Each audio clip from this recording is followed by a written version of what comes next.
Assalamualaikum warahmatullahi wabarakatuh.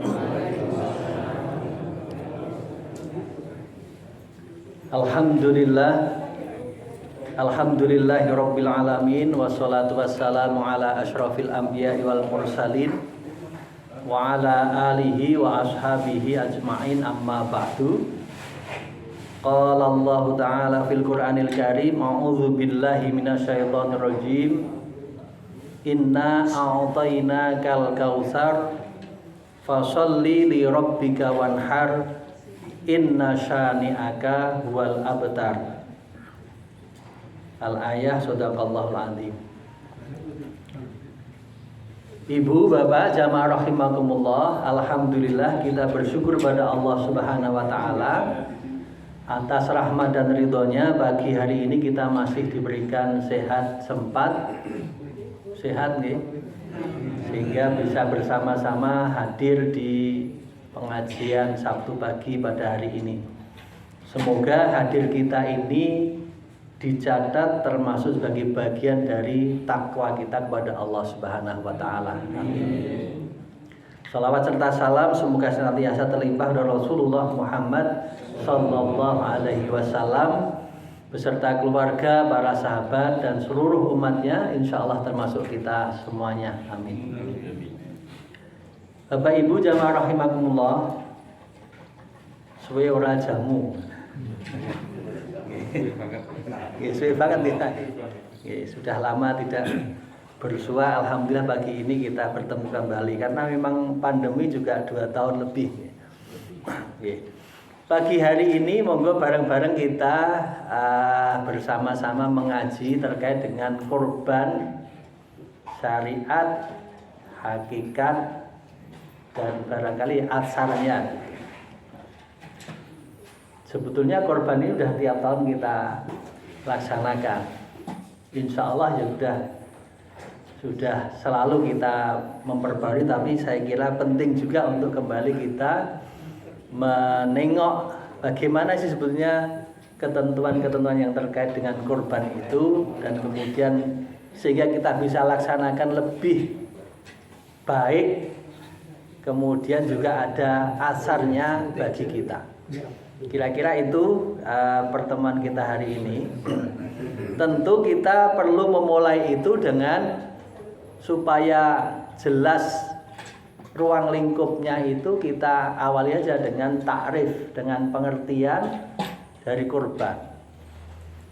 Dan materi saya ini mungkin banyak merujuknya adalah pada kitab Fiqhus Sunnah karena Said Sabiq. Jadi kita mulai dari takrif. Kurban itu di dalam kitab Fiqhus Sunnah itu disebutkan sebagai al-udhiyah. Al-udhiyah ay ad-dhahiyah, kurban atau sembelihan itu ismun, adalah sebutan lima yudbahu, terhadap apa, sesuatu yang disembelih. Jadi di sini ada kata-kata kunci satu, sesuatu yang disembelih, yudbahu.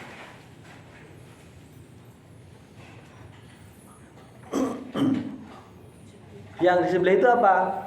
Bentuknya berupa minal ibili, unta, dengan segala macam jenis unta.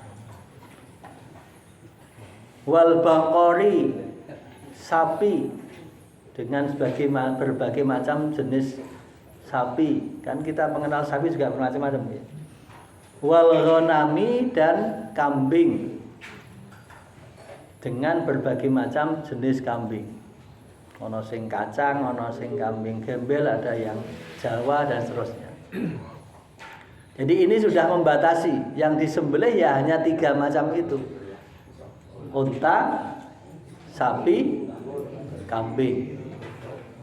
Dengan demikian kelinci tidak masuk. Dan seterusnya. Kerbau termasuk sapi. Termasuk dalam sapi. Kapan nyembelihnya? Yauman nahar, pada hari nahar. hari nahar, hari penyembelihan, yaitu tanggal 10 Dzulhijjah. Wa ayyamat tasrik, dan disembelih juga pada hari-hari tasrik, tanggal 11, 12, 13 Dzulhijjah. Kemudian ditutup di sini pengertiannya dengan taqarruban ilallah, sebagai bentuk taqarrub, mendekatkan diri kepada Allah. Ya, sebetulnya kalau kita merujuk di sini sudah cukup juga ya. Korban itu satu sebutan terhadap sesuatu yang disembelih dan itu sudah tertentu. Hanya unta, sapi, dan kambing. Dengan berbagai macam jenisnya tadi. Oleh sebab itu, ini membatasi. Yang namanya takrif memang jam'un wa mani'un, dia menghimpun, kemudian dia membatasi. Yang di luar ini maka dia tidak termasuk yang bisa disebut sebagai korban. Yang selanjutnya, waktu penyembelihannya juga disebutkan di situ yauman nahri wa ayyamat tasrik, pada hari nahar dan hari-hari tasrik. Kenapa dibedakan? Berarti memang ada sesuatu yang lebih. Kita memahami memang utamanya kalau bisa menyembelih korban itu pada yauman nahar tadi, pada hari tanggal 10 Dzulhijjah. Meskipun juga kemudian ditambahkan wa ayyamat tasrik. Dipisahkan ini tentu ada maknanya. Kalau enggak kan udah cukup aja disembelih 4 hari tanggal sekian kan, misalnya begitu. Tapi ini dibedakan yauman nahri, pada hari nahar, wa ayyamat tasrik, dan pada hari-hari tasrik. Artinya memang ada perbedaan, ada keutamaan. Meskipun sekaligus ini saya sampaikan, ketika kita bicara keutamaan itu bukan berarti sebuah kemutlakan. Karena pada tahun yang lalu ada salah ya. Tahun yang lalu kan Idul Adhanya tidak bareng. Bukan berbeda, tidak bareng. Oke. Tahun ini kemungkinan besar juga seperti itu. Nah, kalau kita kemudian memahaminya lalu letterlek, nyembelih ya tanggal 10, nah itu tanggal 10-nya yang mana? Nah, maka kemudian di satu jamaah pernah itu ada yang bertanya, Pak, ini kalau disembelihnya, maksudnya yang dulu ya, di awal saya mundur, saya tidak jadi ikut. Kemudian ya saya sampaikan kepada panitia itu, ini kan persoalan penyembelihannya memang betul keutamanya tanggal 10 itu. Tapi kalau ada kasus seperti ini ya sudahlah, tanggal 11, 12, 13 monggo disepakati. Nah, tidak mengapa. Tapi penting ini. Kadang-kadang mungkin karena kita memahaminya tadi harus yang utama. Ya, tetapi memang kalau memang tidak ada persoalan perbedaan dan terusnya ya bisa kita sembelih tanggal 10 itu lebih utama. Tapi kalaupun tidak, itu masih ada waktu 3 hari. Bahkan saya sering mengatakan terkait dengan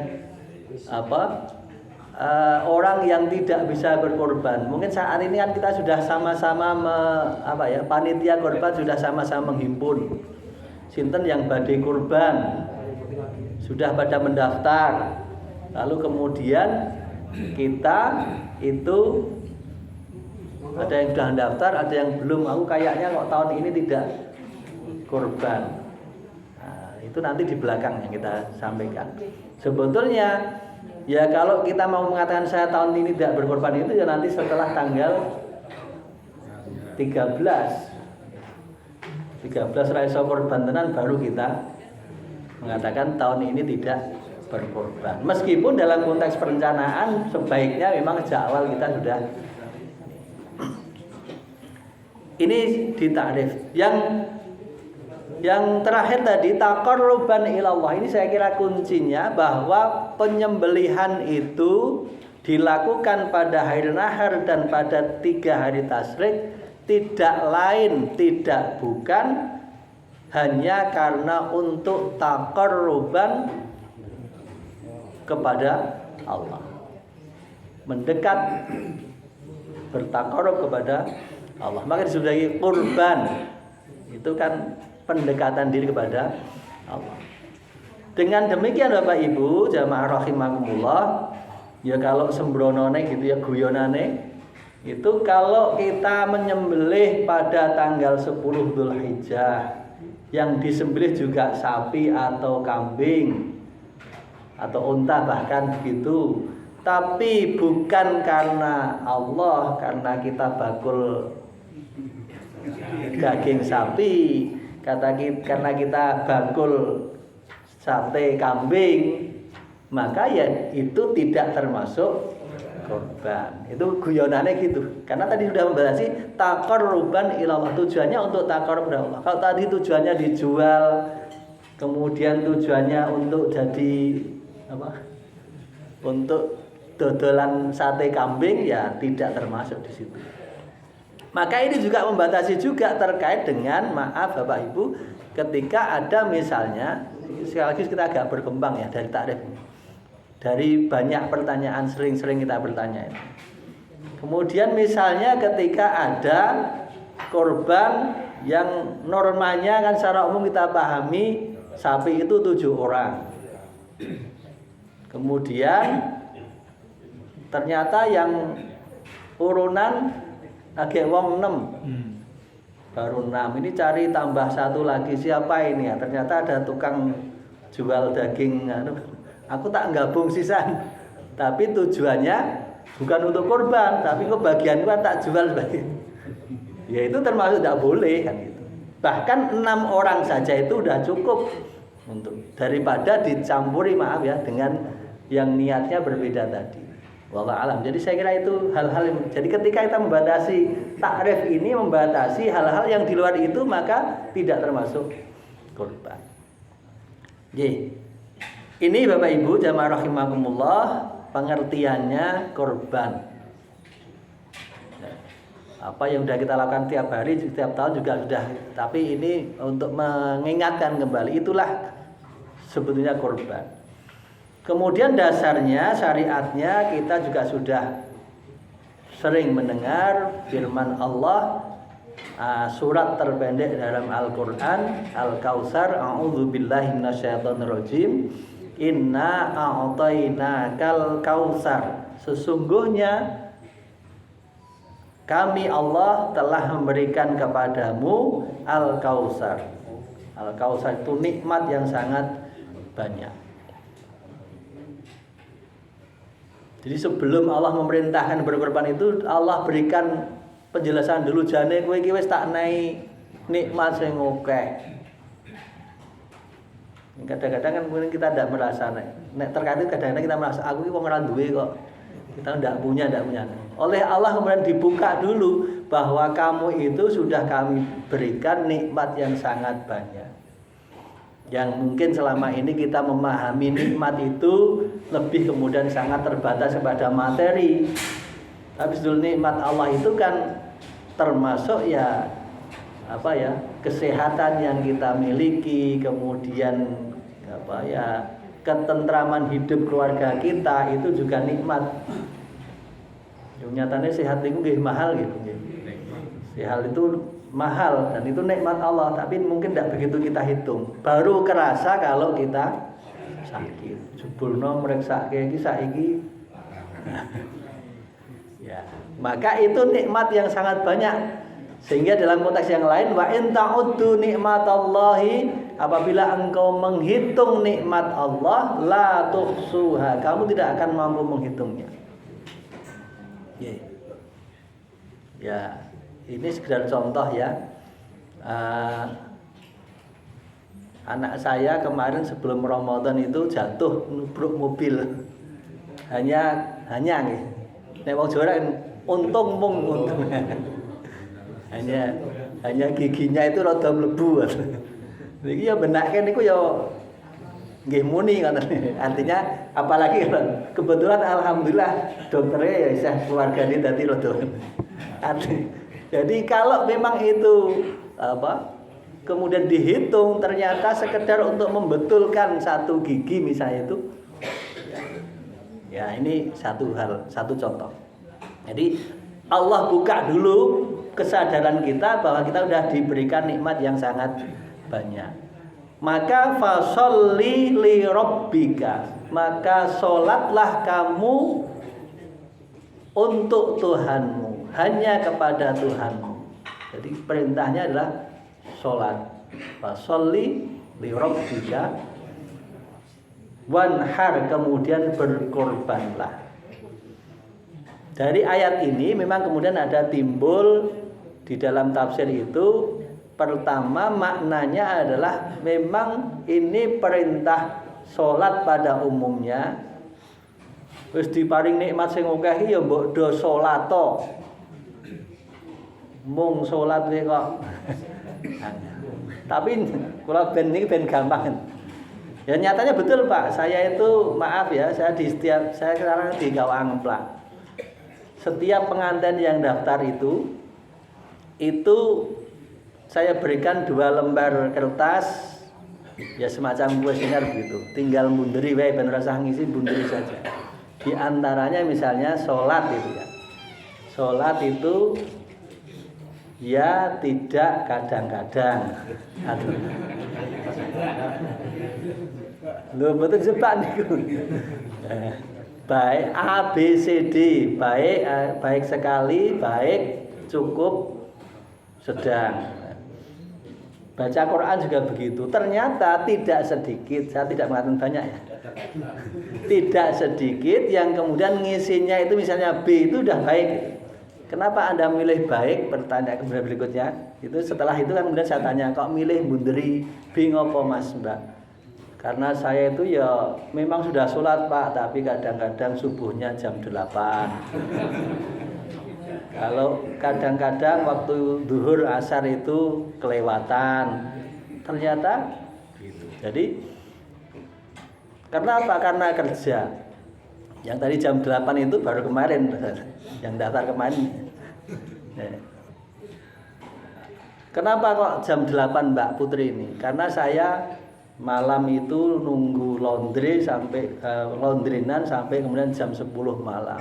Bangunnya jam 8 pagi. Kalau buka laundry kan jam 10-an enggak. Nah, ini jenengan golek rezeki ning ya. Ya karo guyonan tapi itu jadi bahan untuk saya masuk. Jadi fasholli, maka sholatlah, ini yang dimaksudnya adalah sholat 5 waktu. Wanhar, kemudian berkorbanlah. Antara korban karo sholat itu enteng begitu Pak Jani. Sholat ini orang butuhin apa-apa, mau wudu terus takbiratul ihram tekan salam nggih. Nek korban itu udah tak ngetokke duit. Maka itu didahulukan fasholli, sholatlah kamu itu. Ya artinya nek normanya dari sini itu ya semestinya orang yang berkorban itu orang yang sholat dulu, sudah biasa sholat gitu. Tapi rasa dienggoke nggih. Nek wong ora tau sholat terus korban pripun, Pak? Ini wis tak cegati dhisik niku. Tak cegati dhisik. Nggih nek dia orang Islam nggih ditampa. Ya, itu satu hal. Jadi saya secara urutan tadi fasholli, sholatlah kamu li rabbika. Sholat itu juga sebagai wujud syukur kita kepada Allah. Wanhar, dan kemudian berkorbanlah. Tapi dalam konteks yang lain ini juga bisa dibatasi, diterjemahkan, dipahami sebagai pada hari nahar itu, tanggal 10 Dzulhijjah itu, fasholli li rabbika, maka sholatlah kamu karena Tuhanmu. Itu maksudnya dawuh sholat id. Wanhar, baru berkorban. Sehingga meskipun ini ini yang kedua yang kemudian tidak sangat kuat, tetapi ini juga karena sesuai dengan yang nanti dalam konteks hadis. Jadi menyembelih korban itu harus dilakukan setelah sholat. Man dzabaha qoblal sholat, barang siapa yang menyembelih sebelum sholat, falyaqut, maka ulangi nyembelihnya. Artinya memang harus dilakukan. Orang mau dibeleh terus dibaleni mboten, artinya beli sapi lagi disembelih lagi. Jadi perintah ini sudah sangat kita pahami, sholat dulu kemudian baru kurban, dalam artian sholat 5 waktunya kita laksanakan kemudian kita berkurban. Ya kemudian saya mengambil yang tawasud, yang tengah-tengah. Kalaupun mungkin sholatnya belum patek tadi, belum patek tertib, mau kurban ya ditompo, ampun terus junan rung sholat rasa melu kurban boten diterima. Monggo si Nabi diunjuk di dahar, silahkan.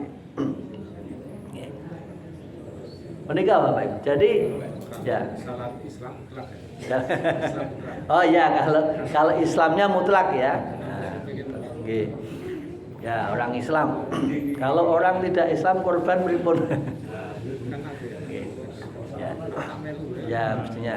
Maka tadi termasuk tadi taqarruban ilallah sudah dikunci dengan kata-kata taqarrub ilallah. Kalau maaf ya saudara kita yang non muslim, kalau melu kurban dalam rangka apa? Tidak bisa masuk dalam konteks taqarruban ilallah. Nah, kalau dia mau syukuran dalam artian ya monggo dalam konteks yang tidak termasuk sebagai kurban. Saya kira itu. Kemudian si Nabi silahkan Ibu Bapak Sami. Saya lanjutkan. Lalu kita bicara hukumnya bagaimana Bapak Ibu? Hukumnya tentu dari ayat ini kalau kita memahami apa kaidah usul al-aslu fil amri lil wujub, hukum asal dari sebuah perintah itu adalah wajib. Maka ada sebagian ulama yang memahami kurban itu adalah sesuatu yang wajib. Jadi fasolli li rabbika, sholatlah kamu karena Tuhanmu, wanhar, dan berkorban. Nah itu kata perintah. Kata perintah itu secara umum dihukumi sebagai wajib. Tetapi memang secara umum jumhur ulama itu menyepakati tidak sampai derajat wajib, tetapi sunnah muakkad, sunnah yang kemudian itu dipetelke, ditekanke, tidak sampai wajib tetapi sunnah. Tapi saya sampaikan tadi itu memang ada ulama yang memahami kurban itu sebagai satu kewajiban. Tapi yang umum itu kurban itu adalah sunnah. Sunnah muakkad, sunnah yang dipetelke, ditekanke. Kemudian kenapa itu dipahami sebagai sunnah? Ya salah satunya hadis Rasulullah, idza ra'aitum hilala dzilhijjah, apabila salah seorang di antara kamu atau kamu melihat hilal dzulhijjah, wa aroda, dan berkehendak ahadakum, salah seorang di antara kamu, ayyudhaha, untuk berkorban, falyumsik an sya'rihi wa adfarihi, maka diamkan, biarkanlah rambut dan kukunya. Saya ambil konteksnya dalam kamu tadi itu, idza aroda, apabila berkehendak. Jadi ono orang yang mungkin pada waktu tahun ini tidak berkehendak, kan begitu mungkin. Meskipun kalau diterangkan di depan itu ya nek wis do diparingi nikmat ya berkorban lah. Tapi karena mungkin ternyata ada pertimbangan lain, ada kebutuhan yang mendesak betul dan seterusnya, nah, kemudian tahun ini lalu tidak berkorban, itu masih memungkinkan. Dengan dalil ini apabila berkehendak untuk berkorban, memang kaitannya dengan kemudian menahan rambut dan kukunya. Ini nanti biar di belakang aja, nanti biasanya pun pertanyaan memotong rambut dan kuku itu nanti di belakang.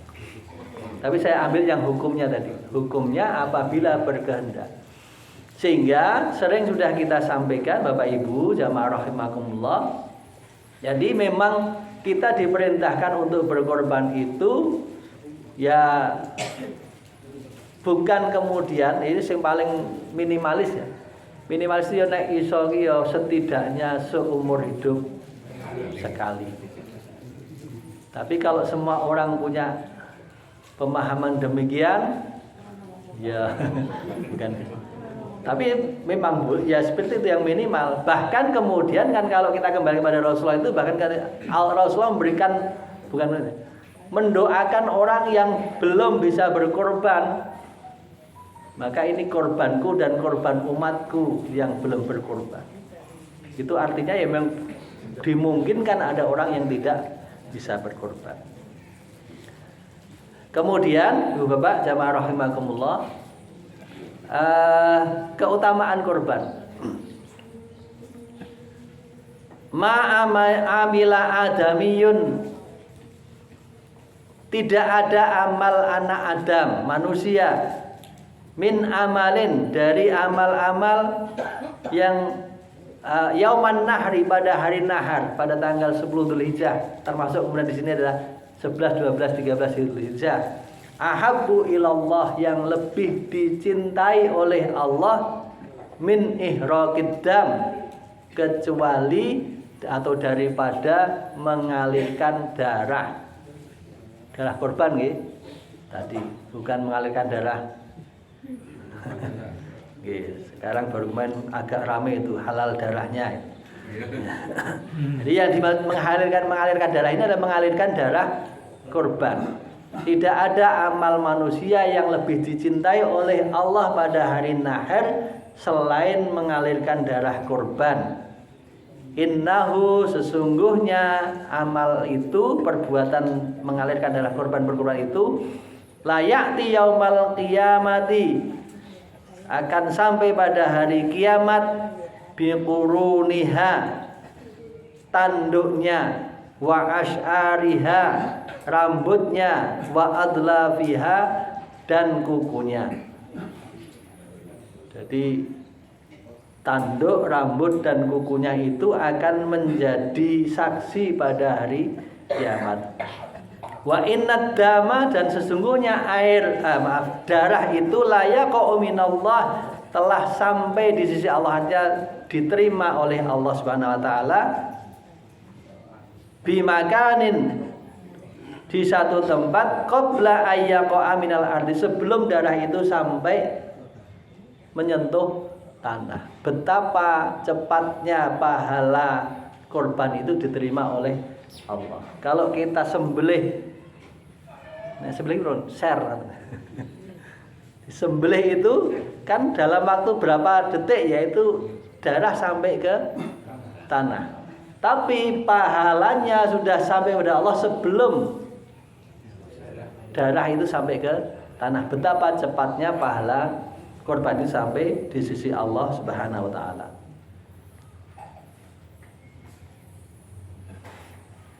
Ini tentang keutamaan berkorban. Lalu yang waktu penyembelihan korban tadi sudah kita sebutkan secara umum pada hari nahar dan 3 hari tasyrik. Tetapi ada terkait dengan waktu itu, yang pertama, awal waktu adalah setelah sholat id tadi. Rasulullah bersabda, man dzabaha qabla shalah, barang siapa yang menyembelih sebelum sholat id, sebelum sholat id, fal yu'id, maka kembalilah, diulang. Karena korbannya banyak. Ini korbannya sekarang 7, alhamdulillah. Bapak-bapak mangkeh yang 2 kita sembelih setelah subuh nggih. Nah, ben rada nyicil lah. Nah, kemudian yang 5 baru setelah sholat. Nah, maka yang 2 itu tidak diterima sebagai korban. Fal ya'ud, maka ulangi. Ulangi orang terus tadi terus baru sholat terus. Nah, ya artinya beli sapi lagi, disembelih lagi, atau kambing disembelih lagi. Ini jadi memang waktunya itu baru bisa dilakukan setelah sholat id. Itu yang awalnya. Kemudian akhirnya kapan? Akhir penyembelihannya itu pada hari tasyrik yang tanggal 13. Insya Allah juga sudah kita pahami. Kapan itu akhir hari tasyrik tanggal 13 itu? Ya, kalau berakhirnya waktu ya memang maghrib kan. Berakhirnya waktu memang maghrib. Tetapi para ulama dalam konteks berikhtiyat itu asar, supaya maghrib itu betul-betul sudah selesai. Itu ikhtiyat. Tapi kalaupun misalnya tadi sebelum maghrib baru sembelih, kemudian pembagiannya itu setelah maghrib misalnya, itu masih memungkinkan. Tapi sekali lagi ini harus saja ya. Jadi habisnya waktu hari itu kan maghrib, maka ya utamanya sedapat mungkin sebelum maghrib itu sudah selesai. Warung bengi-bengi apa? Menceli sapi dan seterusnya ya. Jadi itu, tapi kita bicarakan konteksnya hukum itu ya mana boleh mana tidak terusnya tadi. Maka berhati-hatinya, ikhtiyatnya adalah maghrib, asar, kemudian maghrib itu sudah selesai. Lalu tentang binatang ternaknya saya kira sudah sering disampaikan ya. Ini yang barangkali sekedar untuk mengulangi, tidak cacat. Arbaun, ada 4 hal la tajuzu fil adhahi, yang tidak diperbolehkan di dalam korban, atau artinya tidak dibolehkan untuk berkorban. Al-auraul bayyinu auruha, yang pertama binatang yang buta dan jelas butanya. Jadi cetok. Nggih. Itu. Dan ini tentu yang kita ketahui sejak awal ya. Ya kalau kemudian, karena sekaligus kita masuk nenggon kasus-kasus di harian yang sering kita tanya itu. Nek wingi sore niku asline nggih sehat kabeh, mung bengi niku terus jeblesan misalnya begitu. Yang itu kalau saya masih tidak apa-apa. Karena bukan kita memilih sesuatu yang memang sejak awal itu buta kemudian kita pakai kurban, tapi itu karena termasuk nanti yang selanjutnya. Wal maridatu al bayyinu marduha, dan hewan yang sakit dan jelas-jelas sakitnya. Tahun kemarin ini cerita penyakit kuku dan mulut nih. Itu ya. Kalau sekarang gimana? Insya Allah tidak ada. Lutung itu. Oh, latu-latu. Ya, itu kalau jelas-jelas sakit, sudah sejak awal sakit tidak. Kemudian wal arja'ul bayyinu dil'uha, dan yang kurus, binatang yang kurus dan cetok kurusnya. Al-bayyin tadi jelas, ini jelas-jelas kurus gitu ya. Long lit. Nah, wong jenenge korban itu ya memang di samping tujuannya untuk takwa kepada Allah dan ternyata itu kan ada kemudian nilai berbaginya ya. Asyik didum apa nek? Didum balungi. Ya, maka saya ingat zaman tongseng tengkleng nggih. Ya ngedum balung. Ya, artinya kalau yang betul-betul kurus ya janganlah. Gitu. Kemudian yang terakhir wal kasiru al ajfa'u allati la tungki, yaitu binatang yang tadi jelas-jelas kurus tidak bersumsum. Yus pokoke wis ora ana, nek borsane wis ora ana sing iso di piala nggih. Sederhananya begitu. Ya. Ya ini kan sekali lagi konteksnya kan kemudian kalau konteksnya menyembelih sudah selesai lah menyembelih. Tapi kan visi yang lain pada hari nahar, hari Id itu kan hari untuk kita makan. Untuk kita kemudian makan daging korban tadi itu. Sehingga ya kalau tidak ada dagingnya ya. Maka untuk itu supaya kita tidak berkorban dengan yang buta, milih-milih sing murah wae, sing wuta-wuta ra apa-apa, sing coklat sikile, sing penting korban ya sewu.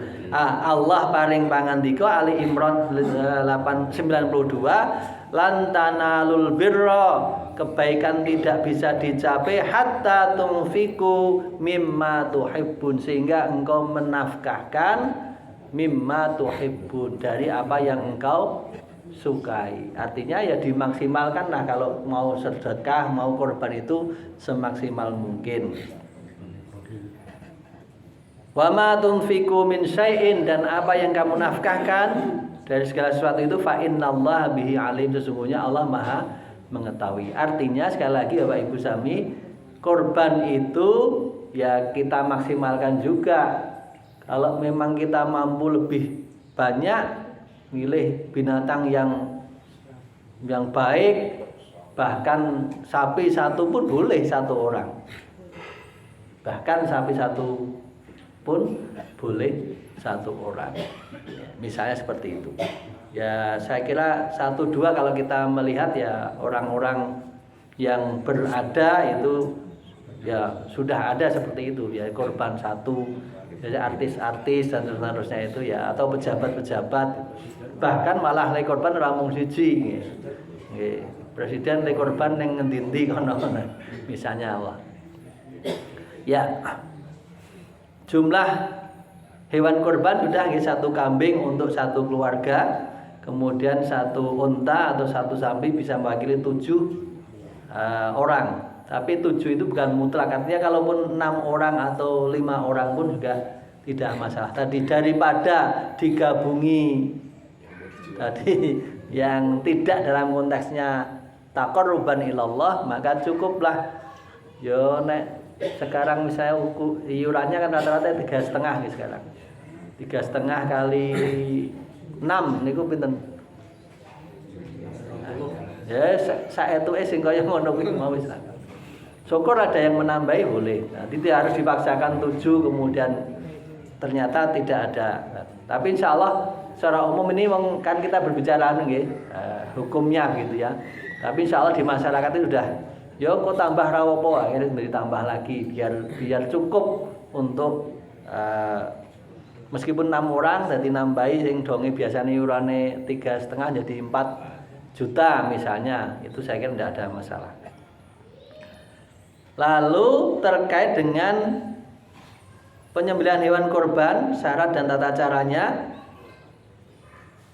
ya menajamkan pisau nggih, sudah ini kita anukan lagi. Innallaha, sesungguhnya Allah kataba, menulis dalam mewajibkan sebagaimana Ramadan kutiba al-ihsan, berbuat baik ala kulli syai'in, atas segala sesuatu. Fa idza qaltaltum, apabila kamu membunuh, dalam konteks ini menyembelih hewan korban atau menyembelih hewan pada umumnya, fa ahsinul qitlata, maka baguskanlah di dalam penyembelihan. Jadi baguskan dalam penyembelihan itu dalam pengertian ya perlakuannya ora disiksa. Wa idza dzabhtum, apabila engkau menyembelih, fa ahsinuz dzabha, maka perbaguslah di dalam penyembelihan. Fal yuhid ahadakum syafratahu fal yurih dzabihahu. Hendaklah salah seorang di antara kalian menajamkan pisaunya. Ora putul bahasa putih niku. Landing atau arit yang putul iki ora landep. Ketul. Oh, ketulnya putul niku lepas ya. Nggih. Ketul ya, ketul. Jadi disuruh menajamkan pisaunya dan kemudian menyenangkan sembelihannya tadi, tidak disakiti. Ora diengek-engek apa. Ya. Bahkan kemudian sampai juga jangan sampai menunjukkan apa tadi? Pisaunya di hadapan yang mau disembelih. Kowe tak bleh lho. Nah, boleh. Itu ada hadisnya. Ada hadisnya.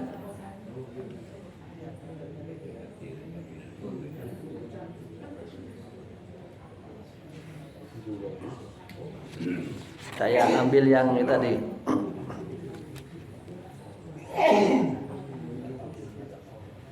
Jadi mengapa engkau tidak menajamkannya sebelum ini? Jadi le ngasah iki ning ngarepe sapi. apakah engkau ingin mematikannya sebanyak 2 kali? Jadi sadurunge dibeleh iki wis wedi dhisik. Itu kita diminta untuk membaguskan penyembelihan, perlakuannya dibaiki. Bahkan kemudian ada penelitian kan, ketika sapi atau itu kemudian istilahnya apa, dilus-lus di itu dagingnya berbeda dengan yang mungkin perlakuannya itu kasar ya. Makanya kemudian teorinya kan berkembang terus ya. Nah, biar dieret-eret sekarang sudah mulai lebih soft lah di dalam penyembelihan. Itu Bapak Ibu, saya ingin ambil yang kaitannya yang dengan hikmah ya. Dengan yang hikmah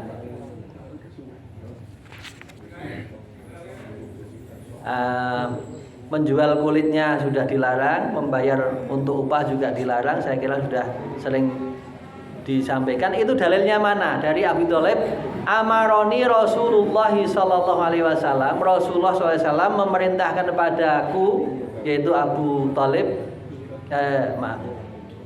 Ali bin Abi Thalib nggih. Jadi sahabat Ali waktu itu belum sahabat dalam sahabat belum jadi khalifah. Sahabat Ali itu pernah diperintahkan oleh Rasulullah, amaroni, Rasulullah memerintahkan kepada aku, an aku ma'alai budnihi, untuk aku menyembelih, nangani sembelihannya yaitu untanya. Wa an uqassima luhumuha, dan merintahkan aku untuk membagi-bagikan dagingnya. Wa juluduha, dan kulitnya. Wa jilalaha, dan perangkat-perangkat lainnya. Alal masakin, kepada orang-orang miskin. Wala u'ti fi jazaratiha syai'an minha, dan aku tidak memberikan sesuatu dari korban itu tadi untuk upah. Jadi Ali bin Abi Thalib itu jadi panitia korban, bahasa sekarang. Jadi Rasulullah memerintahkan pada Ali bin Abi Thalib untuk menyembelih korban tadi. Perintahnya apa? Menyembelih, membagikan dagingnya, kulitnya, dan juga wajalaliha. Jalalah itu ya kabeh ya balunge barang saking. Kalau prakteknya kan ada juga ya, balunge ya dibagi-bagi. Ya monggo dan seterusnya. Intinya pada dasarnya ini dibagikan semuanya. Ini prinsipnya seperti itu. Meskipun kemudian ini dalam konteks praktis ya, dalam konteks praktisnya itu tidak harus mutlak kemudian kulitnya dicuil-cuil gitu ya. Dicuil-cuil begitu. Ya boleh aja kalau seperti itu, tapi boleh juga kulitnya diberikan salah satu atau 2 orang, tidak ada masalah. Misalnya jenengan rata bageri dagingnya, jenengan kulitnya wae. Mesti ana sing komentar, meso kuwi malah. Nggih. Tapi memang tidak mudah ya di masyarakat itu. Sering kita mendapati sing korban wis ikhlas, sing ora korban malah kita sing korban ikhlas, tapi kemudian yang tidak korban malah apa? Komentari bilang-bilang. Ya ini ya di masyarakat memang kita harus hati-hati. Termasuk tentang pembagian kepada pembagian korbannya ya. Ini fakulu minha, makanlah darinya, surat Al-Hajj ayat 28, makanlah darinya, artinya si sohibul kurban itu bisa berhak mendapatkan bagiannya. Wa'at imul ba'isal fakir, dan berilah makan pada orang yang fakir, orang yang meminta-minta atau yang tidak meminta-minta. Maka kemudian dalam hadis yang lain juga di kurban itu dibagi 3, itu dalam pengertian menjadi 3 kelompok ya. Meskipun rata-rata kemudian pemahamannya langsung dibagi 3, sepertiga sohibul kurban, sepertiga dan sepertiga lain. Sepertiga itu adalah nek bahasa Inggris kantilan, karena boleh kita menunjuk orang, aku arep korban Jadi bagian kita sudah sepertiga, lalu ada lagi iki. Siapa-siapa yang perlu dibagikan itu dari hak dari sahibul kurban menunjuk. Nah, kemudian yang lain ini sifatnya umum. Jadi jangan sampai kan kemudian misalnya sudah berkorban, kemudian karena tidak, maka dalam prakteknya ada istilahnya kantilan ya tempat saya itu. Kantilan Pak Agung sapa sing ngarep tambah piro, dalam hal itu bukan untuk Agung tapi untuk yang nanti ya siapa. Jangan sampai kita korban kemudian ada tetangga atau keluarga kita, saudara kita yang malah tidak mendapatkan bagian. Itu pentingnya di situ konteksnya teknisnya untuk tadi. Wis pokoknya aku kelas kabeh digagake, ternyata ada keluarga, saudara tetangga kita yang malah sama sekali tidak kebagian. Maka penting untuk kita dibolehkan untuk memberikan tadi, menunjuk itu tadi.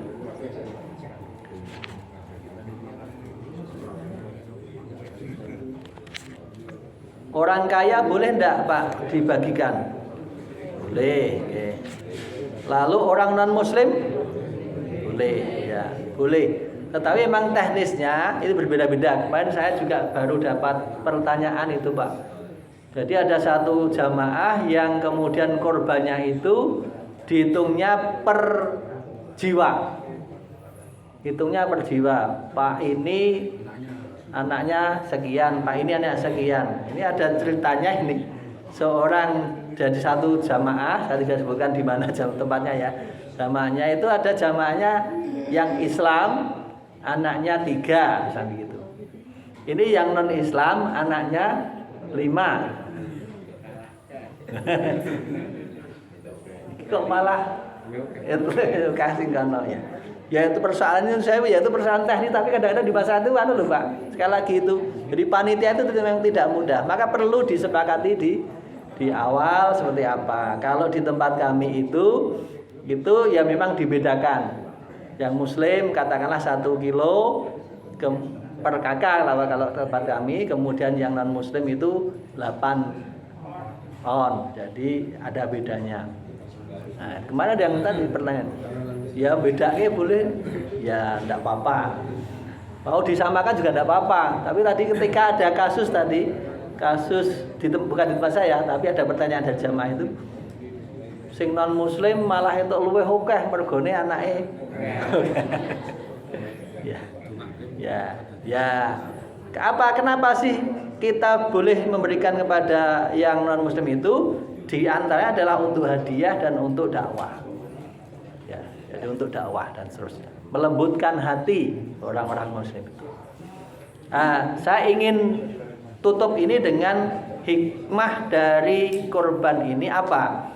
Ada 4 catatan. Yang pertama, korban itu adalah bentuk ketaatan dan ketundukan kita kepada Allah Subhanahu wa taala. Kalau kita kembalikan dulu Nabi Ibrahim itu juga butuh bentuk ketaatan dan ketundukan Nabi Ibrahim ketika diperintahkan oleh Allah, inni ara fil manami anni azbahuka fandur madza tara ya bunaya wa anakku Ismail, ini sesungguhnya aku ayahmu ini ara melihat fil manami di dalam mimpi-mimpiku. Bukan hanya satu kali mimpi. Manam itu jamak dari naum. Naum itu tidur, manam itu tidur. Jadi mimpinya Nabi Ibrahim itu bukan hanya sekali. Sehingga karena berulang itu menjadi yakin Nabi Ibrahim. Anni azbahuka, dalam mimpi itu tadi aku menyembelih kamu. Fangdur madza tara, maka bagaimana pendapatmu? Ya, meskipun sudah yakin itu perintah Allah, tapi Nabi Ibrahim tetap saja meminta pendapat dari putranya Ismail. Ini penting juga ya. Kita kadang-kadang sebagai kepala keluarga niku rumongsone pokoke aku kepala keluarga kudu manut ora usah do protes. Ternyata Nabi Ibrahim berikan contoh ditareni.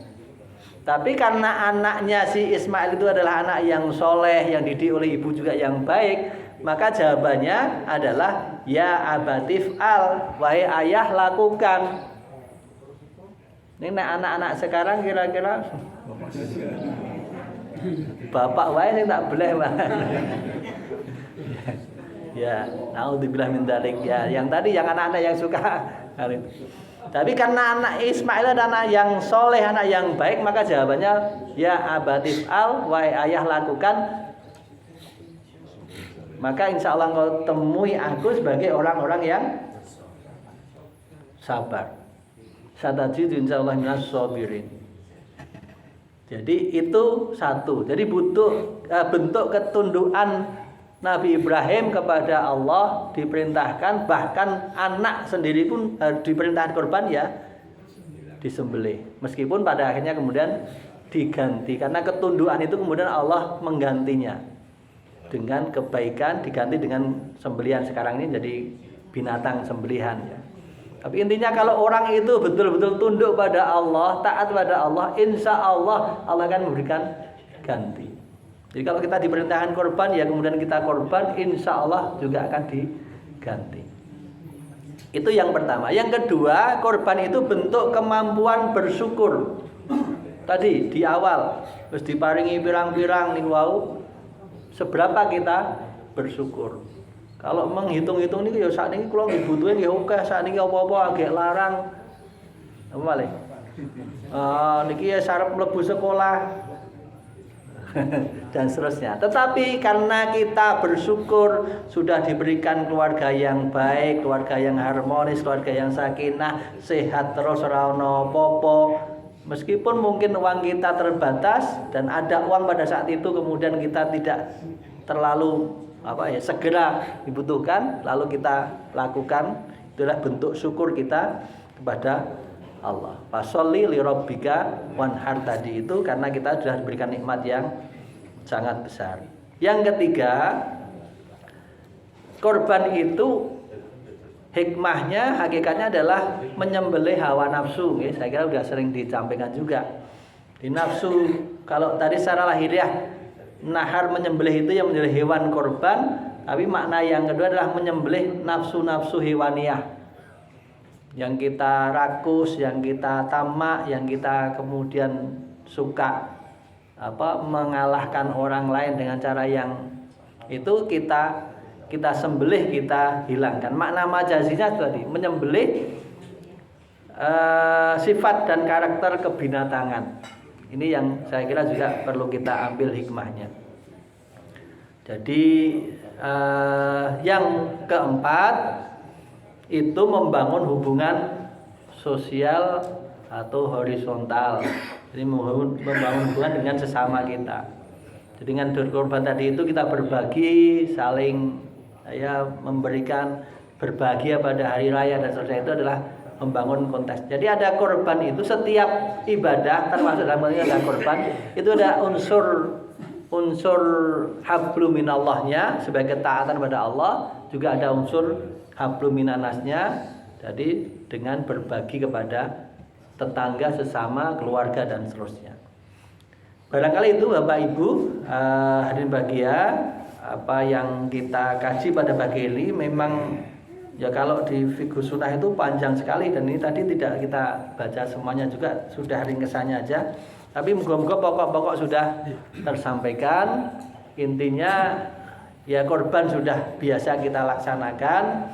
Yang penting kemudian adalah kita berusaha agar apa yang kita lakukan dalam korban itu semakin lama semakin mendekati dengan ketentuan-ketentuan yang dituntunkan syariatnya itu. Kalau syariatnya sudah kita lakukan dengan benar, kita juga perlu memahami hakikatnya tadi apa. Hakikatnya ya bersyukur, ya ketundukan, kepatuhan tadi, berbagi, ini saya kira hakikat. Yang terakhir adalah sebuah ibadah itu akan bermakna kalau ada asarnya, ada bekasnya.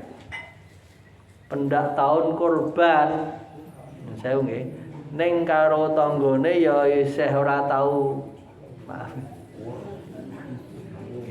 Ora tahu apa nggih. Tidak baiklah begitu nggih dengan tetangga itu ya ternyata termasuk berarti hakikat korban itu belum menjadi asar dalam diri kita. Mungkin itu yang kita tekankan. Jadi kita sudah setiap tahun berkorban, bagaimana semangat korban yang 4 tadi hikmahnya sebagai ketundukan kepada Allah, sebagai kebersamaan kepada sama manusia itu bisa kita wujudkan. Wabillahi makaten, Ibu Bapak jamaah rahimakumullah, ada kurang mohon maaf.